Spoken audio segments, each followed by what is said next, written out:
أهلا بكم مشاهدينا الكرام في تغطيتنا الإخبارية العاجلة. إليكم أبرز العناوين. قرار مفاجئ بين مسلمي سبت المحتلة بخصوص عيد الأضحى. أسعار الخضر تلهب جيوب المغاربة وثمن اللوبيا يقفز إلى 35 درهما. ليلة أمس الأمطار تغرق شوارع مدينة مغربية. الحكومة تحذر من حساب مزيف ينتحل صفة رئيس الحكومة على منصة إكس. مزيد من الأخبار الوطنية والدولية تشاهدونها، لكن قبل البدء لا تنسوا الإعجاب بالفيديو والاشتراك في القناة ليصلكم كل جديد. أهلا بكم. واكبت مدينة سبت المحتلة قرار المملكة المغربية القاضي بإلغاء شعيرة ذبح الأضاحي هذه السنة بسبب الجفاف وارتفاع أسعار الماشية، حيث دعت جمعية المستهلكين الحلال بإسبانيا مسلمي المدينة إلى الامتثال للقرار نفسه، تأكيدا على متانة الروابط الدينية والثقافية التي تجمعهم بالمغرب.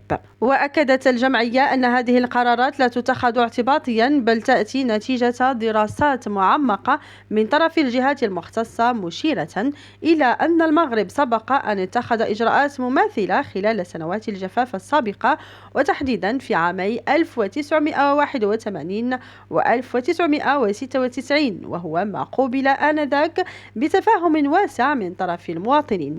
كما شددت الجمعية على أن الاحتفال بعيد الأضحى لا يرتبط حصريا بذبح الأضحية، بل يحمل بعدا تضامنيا واجتماعيا، وهو ما دفعها إلى حث مسلمي سبتة على اتباع التوجه المغربي، تفاديا لأي عبء اقتصادي إضافي على الأسر ذات الدخل المحدود، خصوصا في ظل ارتفاع أسعار الماشية. ورفضت الجمعية الدعوات التي تدعو إلى تبني رؤية دينية أخرى بعيدة عن السياق المغربي، مؤكدة أن مسلمي سبتة ظلوا عبر التاريخ متشبتين بالمرجعية الدينية للمملكة، حيث يتم تدبير الشأن الديني بالمدينة تحت إشراف وزارة الأوقاف والشؤون الإسلامية المغربية، التي تتولى إدارة المساجد والمراكز الدينية وتمويل رواتب الأئمة والخطباء. وانتقالا إلى موضوع الأسعار، سجلت أسعار الخضر خلال اليومين الماضيين ارتفاعا مهولا، الأمر الذي أثار غضب المواطنين الذين أصبحوا يجدون صعوبة كبيرة في اقتنائها.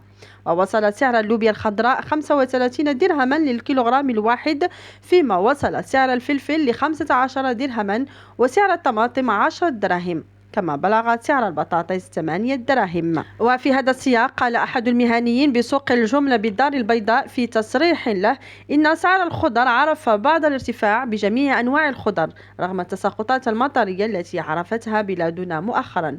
وأكد المهني أن سوق الخضر تتأرجح بين الارتفاع والانخفاض، وبالتالي يصعب معرفة أسعار الخضروات بالنسبة للأسبوع المقبل. وعبر مجموعة من المواطنين عبر منصات التواصل الاجتماعي عن غضبهم الشديد بخصوص ارتفاع أسعار الخضر، لا سيما تلك التي يتم استعمالها بشكل يومي مثل البطاطس والطماطم والبصل. وفي نفس السياق عرفت أسعار الدجاج بمدينة الدار البيضاء والنواحي انخفاضا طفيفا خلال الأسبوع الأول من شهر رمضان المبارك، بحيث وصل سعره إلى 18 درهما عوض 20 درهم. وقال أحد المهنيين في تصريح له إن أسعار الدجاج انخفضت، وهذا كان متوقعا لأن الأسعار دائما تعرف ارتفاعا قبل حلول رمضان نظرا للإقبال الكبير عليها. وأوضح المهني أنه رغم تساقطات المطر التي عرفتها بلادنا، لا زالت أسعار الدجاج مرتفعة شيئا ما مقارنة مع السنوات الماضية، لأن هناك عدة أسباب جعلت أسعار الدجاج بجول الأسواق المغربية ترتفع. وفي السياق نفسه قال سعيد جناح عضو الجمعية الوطنية لمربي الدواجن إن أسعار الدجاج لا تزال مرتفعة مقارنة مع السنوات الماضية، وهذا يرجع لعدة عوامل، أبرزها ارتفاع ثمن الكتكوت وارتفاع أسعار العلف، بالإضافة إلى انخفاض درجات الحرارة. وفي موضوع آخر، أصدرت رئاسة الحكومة المغربية بلاغا رسميا تحذر فيه من وجود حساب مزيف على منصة التواصل الاجتماعي إكس ينتحل اسم وصفة رئيس الحكومة عزيز أخنوش. وأكد البلاغ أن هذا الحساب المفبرك يروج لمعلومات مغلوطة تتعلق بعملة رقمية مغربية مزعومة وعمليات رقمية وهمية. كما دعت رئاسة الحكومة إلى عدم الانسياق وراء هذه الادعاءات الكاذبة التي قد تؤدي إلى تضليل الرأي العام، مؤكدة اتخاذها الإجراءات القانونية اللازمة لمواجهة هذه الأعمال التي تمس بمصداقية المؤسسات الرسمية. ويذكر أن هذه ليست المرة الأولى التي يتم فيها انتحال صفة شخصية رسمية على منصات التواصل الاجتماعي، ما يثير تساؤلات حول سبل تعزيز الحماية الرقمية والحد من انتشار الأخبار الزائفة. وفي خبر آخر، شهدت منطقة سيدي علي البحراوي عشية يوم الثلاثاء حادث اصطدام شاحنة من الحجم الكبير بجدار منزل. وحسب شهود عيان، فتعود تفاصيل الحادث إلى فقدان السائق التحكم في الشاحنة، مما أدى إلى اصطدامها بشكل قوي بجدار أحد المنازل. وتسبب الحادث في انهيار جزء من الجدران وتدمير أثاث المنزل، فيما لم تسجل أي إصابات بشرية. هذا وخلف الحادث حالة من الرعب والهلع في ساكنة المنزل والحي المجاور، حيث حلت عناصر السلطات المحلية على عجل بعين المكان لمعاينته وفتح تحقيق للكشف عن ملابساته. تحولت أزقة وشوارع بمجموعة من الأحياء السكنية بمدينة برشيد ليلة أمس الثلاثاء إلى برك وأحواض مائية مفتوحة نتيجة تساقطات المطر التي تعيش على واقعها المدينة.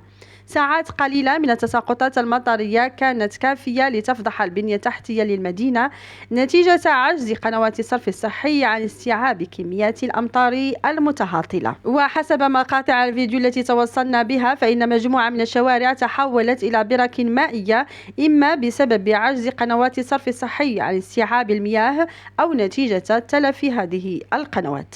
وأظهرت مقاطع الفيديو كيف أدت التساقطات المطرية إلى عرقلة حركة السير بمجموعة من الطرق والممرات المتواجدة بالمدينة.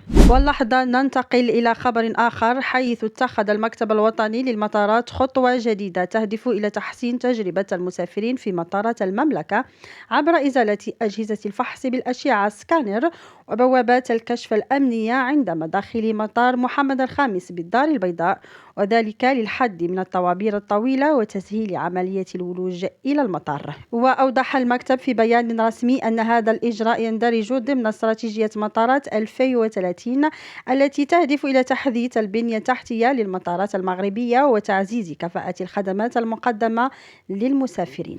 وقبل ختام نشرتنا الإخبارية، نطرح سؤالا: هل ستستجيب الوزارة ملتمس لتأجيل العطلة المدرسية لتوافق عيد الفطر المقبل؟ وجه عبد الله بوانو رئيس المجموعة النيابية لحزب العدالة والتنمية ملتمسا إلى وزير التربية الوطنية والتعليم الأول والرياضة، يدعوه فيه إلى تأجيل العطلة البينية الثالثة لمدة أسبوع حتى تتزامن مع عطلة عيد الفطر، وذلك لتمكين تلاميذ التعليم الابتدائي والإعدادي والثانوي وكذا الأطر التربوية والإدارية من الاحتفال بهذه المناسبة في ظروف مناسبة. التمس رئيس المجموعة النيابية من الوزير أن يتم إعادة النظر في موعد العطلة البينية الثالثة، نظرا لأن المدة الفاصلة بين العطلة البينية الثالثة وعطلة عيد الفطر لا تتجاوز أسبوعا واحدا. مشاهدينا الكرام، لا تنسوا الإعجاب بالفيديو والاشتراك في القناة ليصلكم كل جديد. في أمان الله.